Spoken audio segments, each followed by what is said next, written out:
సఫిలగూడ lake park ను Malkajgiri MP Etela Rajender సందర్శించారు.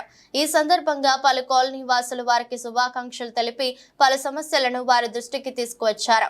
ముఖ్యంగా సఫిలగూడ లేక్ పార్క్ లో మురుగు నీటి శుద్ధీకరణ unit, under ground drainage, Vajpayee Nagar under pass, Anandbagh లో ఎంఎంటీఎస్ స్టాఫ్, సఫిలగూడ రైల్వే గేట్ వద్ద ఎమర్జెన్సీ అండర్ పాస్, దోమల సమస్య తదితర సమస్యలపైన చర్చించడం జరిగింది. ఈ సందర్భంగా వారు మాట్లాడుతూ తప్పక సమస్యల పరిష్కారానికి కృషి చేస్తానని హామీ ఇచ్చారు. గతనే రాబోయే కాలంలో ఉంటా కాబట్టి నాకు ఎవరి తిట్టే ఆకలి కానీ కోపం చేసే ఆకలి కూడా లేదు. ఆ సోయితో ఆ సెన్స్తో పనిచేయాలని మాత్రమే నేను కోరుకుంటాను. కాబట్టి దయచేసి మళ్ళీ వస్తా.